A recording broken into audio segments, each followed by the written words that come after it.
Halo Vio. Makasih ya udah Halo, Jos. hadir nih di podcast gue. Podcast pertama ya? Iya, betul banget. Jadi Iya, terima emang makasih ya udah undang gue.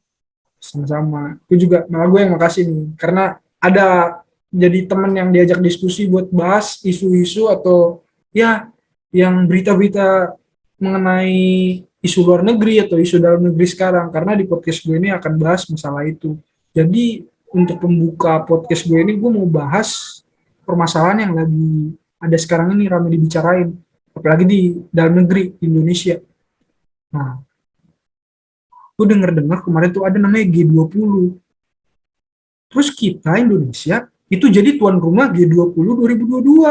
Kira-kira nih mungkin lu kan lebih update daripada gue. Ada nggak? Maksudnya yang mungkin lu lebih tahu gitu. G20 itu apa sih?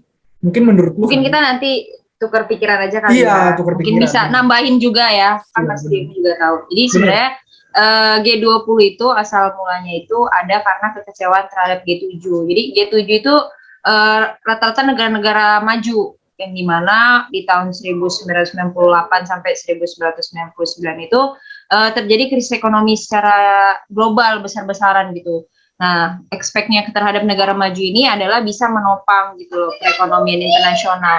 Tapi ternyata realitanya enggak. Makanya dibentuklah negara G20 di mana perkumpulan Oh, negara-negaranya itu organisasi ini itu ada negara maju dan berkembang. Jadi bukan hanya negara maju aja tapi negara berkembang pun harus bisa ikut kontribusi di dalamnya kayak gitu. Kalau menurut lu sendiri apa sih yang lu tahu dari G20? Kan tadi waduh, bilang udah baca berita. Udah baca berita malah gue nih, dites balik. Indonesia terpilih menjadi tuan rumah. Menurut lu nih G20 yang lu tahu, kenapa Indonesia bisa terpilih tuan rumah itu seperti apa? Kalau misalnya terkait G20 ya, Vio, tadi kan karena gue juga nyerap informasi dari lu, ya ini yang gue tahu. Kalau G20 yang sekedar gue tahu adalah suatu wadah di mana itu adalah forum yang bisa dikatakan multilateral lah, dalam artian banyak negara yang bercakup di situ. Kita tahu tadi yang lu bilang juga, gue setuju, dari 1999 itu sebenarnya udah ada. G20 itu yang tadi bilang ada G7 awalnya, dan sampai sekarang adanya G20 sampai terpilihnya Indonesia sebagai presidensi G20 di tahun 2022. Itu sih yang nantinya dampaknya dari G20 di tahun 2022 ini ke negara kita Indonesia, kalau menurut lu sendiri dari segi maksudnya, nah terus kira-kira menurut lu gimana Vio kalau ngejawab tantangan Indonesia terkait G20? Oke, jadi intinya Indonesia layak nggak gitu menjadi Nah, iya. jadi Gue tuan rumah sendiri, ya? gue sendiri aja masih meragukan gitu jadinya. Kalau belum dengar dari teman-teman gue yang ngomong ataupun siapa. Hmm. Kalau menurut aku sih layak ya, karena sebagai generasi muda Indonesia tentu optimis dengan Indonesia bisa memberikan sebuah terobosan terhadap dunia internasional. Salah satunya kan Indonesia adalah salah satu negara berkembang yang dipercaya untuk menjadi presidensi G20 gitu kan. Nah, Indonesia ini sebagai negara berkembang berarti layak gitu loh untuk bersaing dengan negara maju dan saling apa saling bekerja sama gitu. Nah, diharapkan sebagai perpanjangan tangan bagi negara berkembang lainnya gitu kan. Kalau menurut lu sendiri nih, sebagai ini kan kita tukar-tukar pikiran Iya ya. sih, bener sih. Gimana menurut lu sendiri, yakin gak sih Indonesia nih sebagai negara berkembang itu bisa nggak untuk perpanjangan tangan lah, maksudnya sebagai pemimpin lah, baik negara maju maupun negara berkembang gitu. Mau nggak mau kita sebenarnya harus optimis ya dengan kepilihnya negara kita sebagai presidensi G20. Mau nggak mau. Ya ini udah istilahnya blessing lah ke negara kita. Kalau memang udah wah diamanatkan, sudah ada tanggung jawab yang besar, dan ini juga momentum, dan dia harus optimis. Akan tetapi kita juga harus berpikir secara realistis dengan apa yang sudah Benar-benar. terjadi gitu. Kita nggak boleh munafik dengan keadaan negara kita yang memang kalau bisa dikatakan masih banyak lah Kekurangan yang ada. kekurangan Ya, pasti yang, ada lah suatu kebijakan kecolongan lah. ya entah itu masalah ekonomi, dalam artian kan selama ini Kesehatan. ya kesehatan, dari misalnya contoh saja kesehatan selain COVID ya, yang masih banyak kita kecolongan karena kebanyakan ngurusin COVID gitu kan, jadi kecolongan di penyakit-penyakit yang lainnya. Dan yang kedua mungkin dari segi perekonomian, kita tahu masih banyak, ya ini kita nggak boleh tutupin ya, Korupsi sih, maksudnya korupsi. ya korupsi Akibat KKN itu, bansos, akibat iya adanya kesehatan. penyelewengan dana ataupun segala macam. Itu sih yang Itu masih harus menjadi menjadi PR. Itu PR masih bagi menjadi Indonesia, PR. benar. Terlepas dari 3 poin yang memang Indonesia ingin utarakan di G20 terkait misalnya kesehatan, terus krisis, dan juga ada digitalisasi, kayak gitu kan.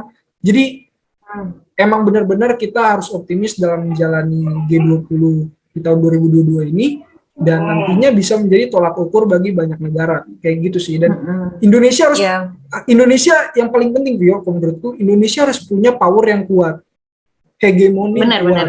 kekuatan kepemimpinan, kewibawaan yang kuat di dalam G20 ini. Benar. Tapi gini, tadi kan aku udah nanya nih yang kata menurut dirimu mengenai Indonesia layak nggak jadi tuan rumah. Nah, sebenarnya kan pasti ada nih impact-nya kan, baik internasional, memang tujuan untuk internasional. Nah, untuk domestiknya sendiri nih, menurut lo yang paling dominan nih efeknya ke Indonesia apa sih? Pasti ada dong unsur kepentingan Indonesia di G20 presidensi ini bagi negaranya sendiri kan. Gak mungkin dia memberikan ke internasional sendiri tapi tidak memperbarui negaranya sendiri, tidak ada keuntungan bagi negaranya sendiri kan. Menurut lo apa nih? Coba. Yang pasti kelihatan ya pariwisata ya, karena banyak negara-negara asing kan, itu ekonomi pariwisata ya pasti menjadi satu target yang bagus gitu buat negara kita. Ekspor impor mungkin barang dan jasa keluar maupun ke dalam, yang pastinya ke dalam yang tadi ditanya domestik ya, pastinya akan jauh lebih banyak dan lebih bermanfaat. Salah satu dominannya itu pemakaian barang-barang domestiknya itu kita lebih besar. Ya gitu sih, Vio. Nah sekarang gini, kan tadi lu udah nanya nih ke gua, ya nggak bagus dong kalau misalnya lu doang yang harusnya. Menurut lu gimana nih, manfaatnya apa juga buat Indonesia kalau menurut lu? Mungkin kita kan, ya kita nggak tahu, mungkin lu punya sudut pandang yang berbeda tentang manfaatnya G20 ini ke negara kita. Salah satunya ya pendidikan dong. Pasti Indonesia, iya dong. Pertukaran pelajar, iya dong. Iya pasti benar. pertukaran pelajar itu lebih dipermudah gitu. Karena Indonesia ya sebagai pemimpin, pasti dia menerapkan suatu kebijakan yang dimana kebijakan itu menguntungkan negaranya juga gitu loh, bukan hanya internasional. Pasti dominansi dia lebih mengutamakan negaranya juga gitu. Pasti ya, menurut aku kerjasama internasional bukan hanya dari segi tadi yang ekspor impor, tapi segi pendidikan dan mutu pendidikan kita pasti nantinya meningkat. Sebenarnya gini, kalau misalnya ditanya masalah ekspektasi sama harapan, ya singkat aja. Dalam artian semoga Indonesia bisa menjalankan poin-poin yang mereka udah rancang.